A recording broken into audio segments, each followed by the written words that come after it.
What's going on, YouTube? First of all, I want to tell everybody happy holidays, and I hope everybody has a great Christmas and a great New Year. Well, obviously I'll be on before that, but you get what I'm saying.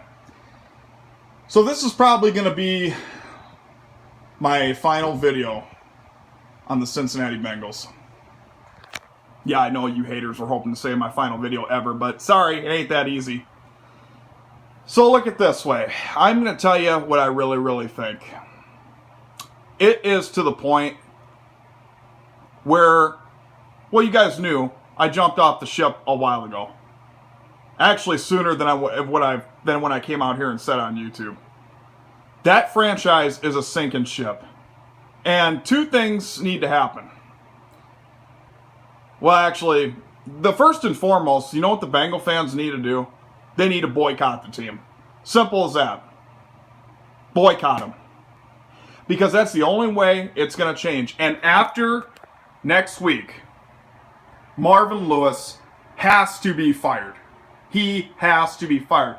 I agree with the whole thing on wait until the end of the season because there really is no point. Was no point to fire him with 5-6 games left, especially with Andy Dalton out. There was really no point, and the guy that seems that would take over would be Hugh Jackson. So, no, there was no point. I agree. But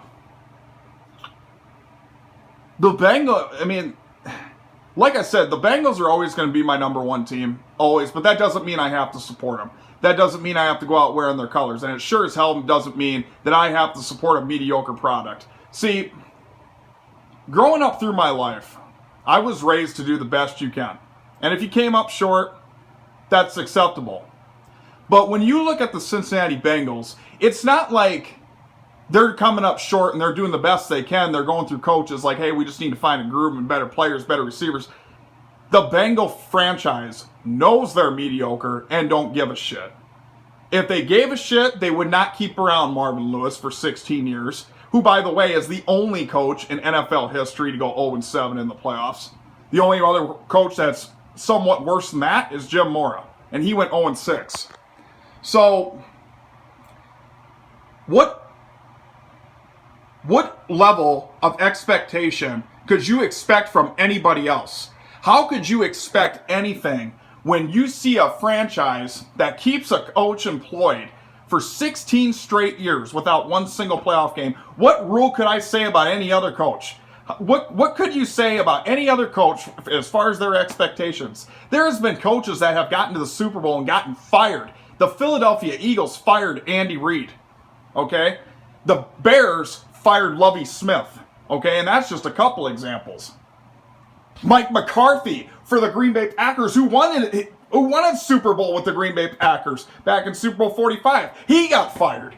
So, Jeff Fisher got fired from the Rams, and look what the Rams are now.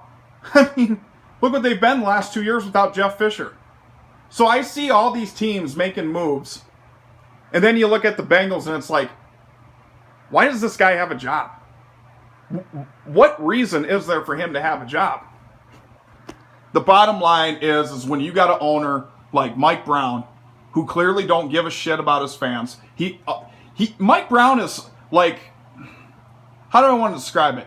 He's comfortable. So if he's comfortable, everybody else can suffer. Well, that's why the Bengals last year had the third lowest attendance. Listen to that. The third lowest attendance last year out of all the NFL teams. The only other two teams that had attendances lower than them was the LA Chargers, because they just moved, and the Cleveland Browns, who were 0-16.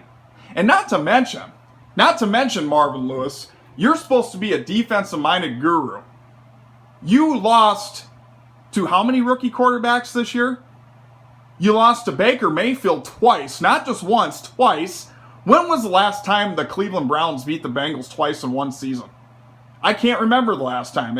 And listen, I'm not saying anything bad about the Cleveland Browns, because I've said from the beginning of this year the Cleveland Browns were going to be dangerous. And had they not have fucked around and started Tyrod Taylor for the first 3 games, you could easily say that the Cleveland Browns could easily be a 9-7, 10-6 team, not even a question of getting in the playoffs. But you had Hugh Jackson, and, you know, I had respect for Hugh Jackson, you know, when he was with the Raiders and stuff like that. I always thought Hugh Jackson was a great coach. And I wanted him to be the coach of the Bengals. But after seeing what he did in Cleveland, and now seeing what Cleveland is doing in the same season, no less, without Hugh Jackson, I don't want that guy as my head coach. I mean, that's a toss. I mean, who do you keep, Marvin Lewis or Hugh Jackson? I mean, it's like freaking double-edged sword. Now, you could use the opportunity to see what Hugh Jackson could do with a healthy, full Cincinnati Bengal roster next year, but I don't know. The bottom line is you and I both know it, Marvin Lewis ain't going nowhere. You just know it, and that is why you got fans like me that have finally said, you know what, up your ass. We're done. That's why I go around rooting for the Cowboys, because I'm ashamed to admit I'm a Bengals fan. How can you be proud to say you were a Bengals fan? This ain't 1988 with Boomer Esiason, okay? This is a team that has been consistently mediocre for decade after decade after decade. And not only is it bad enough you're mediocre, but one thing, you're doing something about it. Mike Brown hasn't done anything about it in 15 years. Now, granted, when Marvin Lewis first came to Cincinnati, it was a mess. It was dysfunctional. Dick LeBeau couldn't even fix the franchise, and this was a 3-13 franchise in the third year that Marvin Lewis got him into the playoffs. And you could arguably say if Carson Palmer would not have gotten injured that year, I think the Bengals could have went a long way. So yes, Marvin Lewis, like, as much as I hate to agree with him, you know, like Max on ESPN First Take says, there has been situations that Marvin Lewis has had a rough go. You know, when, what was it, a couple years ago now, when they were in the playoffs, basically gave that game to the Steelers. They had that game won, even with A.J. McCarron. They gave that game to him. So, yes, Marvin Lewis has had situations that have kept him from going in with a full set of cards in the playoffs, but it's no excuse. It's no excuse. I mean, Bill Belichick figured it out with frickin' Matt Castle when Tom Brady went out the first game of the season back in, what was it, in 2008, 2009? And made Matt Castle look like a frickin' Hall of Fame quarterback. Castle leaves the frickin' Patriots and he's a scrub. You know? So that shows you how good Bill Belichick is. Now, granted, not everybody can be like Bill Belichick, but that's what a good coach does. A good coach can substitute players and make a good team. So I feel bad for the Bengals franchise. I think, you know, guys, you just got to jump ship. That's what you got to do. It doesn't mean you have to completely change teams, but you don't have to sit back and support that product.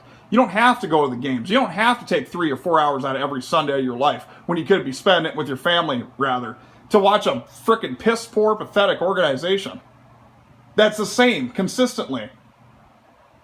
And the one thing I do agree with is, tell me one profession where you could be mediocre 16 years in a row and still keep your job. I don't give a shit if it's a guy freaking scrubbing toilets.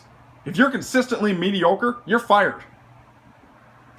What? Not in Cincinnati. Gee, if you wanted to go somewhere and be mediocre, I'd move to Cincinnati.